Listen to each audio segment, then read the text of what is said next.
অনেক সময় ভুল বোঝাবুঝি হয়, অনেক সময় আমার সেটা আবার সংশোধন করতে হয়, সব কিছু মিলিয়ে ঝুলিয়ে পরিমনির সাইড থেকে ওরকম কোনো সমস্যা আমার এখানে হয় নাই। বিশ্বপ্রেমিক শিশু বয়সেই পাত্রী পছন্দ করে বসে আছেন। আপনার সাথে ওই মেয়ের বিয়ে হলে সেই বিয়ে কিন্তু স্থায়ী হবে না। আপনার 2টি বিবাহ। কি যাতা বলছেন? আপনার ধূমকেতু চলচ্চিত্রটির কাস্টিং কে কে ছিল? সাকিব, পরিমণি, দিতি, আলিরাজ, অমিত হাসান, আরো অনেকে ছিলেন এরকম। এই ছবির কনসেপ্ট বা গল্প কার ছিল?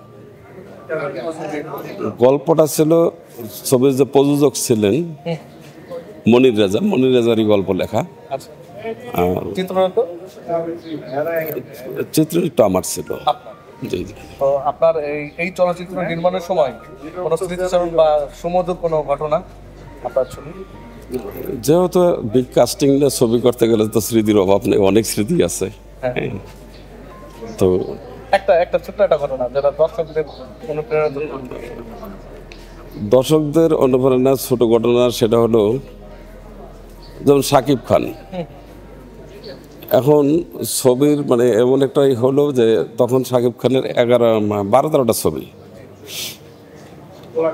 যেমন আমার ছবির মধ্যে চুলের কাটিং একরকম, আরেকজনের ছবিতে আরেক কাটিং আরেক রকম, কারণ সকালে কাজ করে আমার, বিকালে কাজ করে আরেক পার্টির, তারপরের দিন আরেকজনের, এইরকমভাবে মানে চলছে। এখন সেভাবে তো চুলের কন্টিনিউটি তো ঠিক রাখা সম্ভব না, একজন শিল্পীর পক্ষে সম্ভব না, আর আমরা ডিরেক্টর যারা আছে আমাদের পক্ষে এটা সম্ভব হয় না। কারণ মানে একজন আর্টিস্টের কন্টিনিউটি আমরা ঠিক রাখতে পারি তখনই যখন সে 1টি বা 2টি ছবি কাজ করে। যখন সে এর টাইমে 14-15টা ছবির কাজ করবে, এটা কোনোভাবেই সম্ভব না। এটা নিয়ে অনেক ইউটিউবার বিভিন্ন ধরনের কথাও বলেছে, আপনার ছবি নিয়ে নেগেটিভ মন্তব্য করেছে, তাদের উদ্দেশ্যে কি বলতে চান? মানে যারা ট্রোল করে, এখন ট্রোল করার মেসেজ কি আপনার? তাদের প্রতি মেসেজ মানে আমার দিক থেকে আমি পজিটিভ মেসেজ দেবো, কেননা ওরা হয়তো আমাদের বিষয়টা জানে না, বা এইখানে কি সমস্যাটা হয়, কি করতে হয় না করতে হয়। কারণ বাইরে থেকে যে কোনো জিনিস সমালোচনাকারীকে আমি যথেষ্ট মনে প্রাণে ভালোবাসি। সমালোচনা করলে হয়তো আমাদের অনেক কিছু সংশোধন হয়, আমি সমালোচনাটাকে আমি খুবই প্রাধান্য দিই। আর আমাদের প্রেক্ষাপটে এখানে দাঁড়িয়ে যদি কেউ বলে সমালোচনা, এইখানের লোক কিন্তু সমালোচনা করবে না। আমরা তো জানি যে এখানে কি কষ্টটা করতে হয়, রাইট, কি ঝামেলাটা হয়, এটা কিন্তু বাইরের ইউটিউবার যারা আছে, যারা চলচ্চিত্রকে পচায় বা যারা নেগেটিভ কথা বলে, তারা তো বুঝবে না যে না, তারা এটা বুঝবে না, তারা এটা দেখে না, যার কারণে এটা বোঝে না। সমালোচনাকারীকে আমি যথেষ্ট মনে প্রাণে ভালোবাসি, কারণ সমালোচনাকারীরা সবসময় একটা জিনিস হয়তো বাড়তিকে তারা দেখে না বা ফিল করে না। কিন্তু আমাদের ফিল্ডে এসে দেখতো, তখন কিন্তু সে নিজেই বলতো যে ভাই এটা কোনো সমস্যাই না, যে সমস্যাটা কথা আমরা নিয়ে ট্রল করি এটা কিন্তু আসলে কোনো প্রবলেম না। আমাদের প্রেক্ষাপটে দ্বারাই যদি সে মানে সমালোচনা করে তাহলে সেটা পজিটিভ। বুঝছেন? এই ছবিতে গান কয়টা ছিল? গান 5টা ছিল। আপনার পছন্দের গান কোনটি? আমার পছন্দের তো সব গানই আমার পছন্দের গান। যেমন দর্শক কিন্তু সবচেয়ে বেশি পছন্দ করছে সেই গানটা হলো যে চুপি চুপি মন প্রেমে পড়েছে।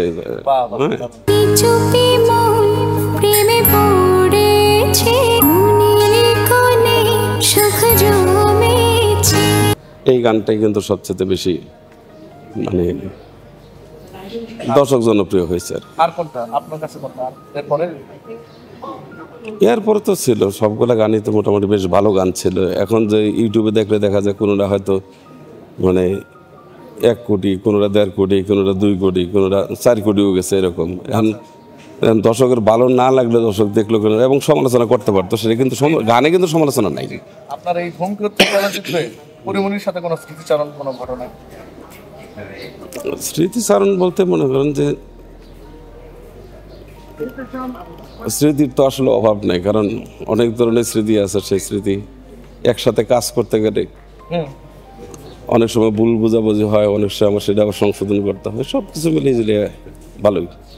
তারপর আমি মনে করবো যে পরিমণির সাইড থেকে ওরকম কোনো সমস্যা আমার এখানে হয় নাই, কখনোই হয় নাই।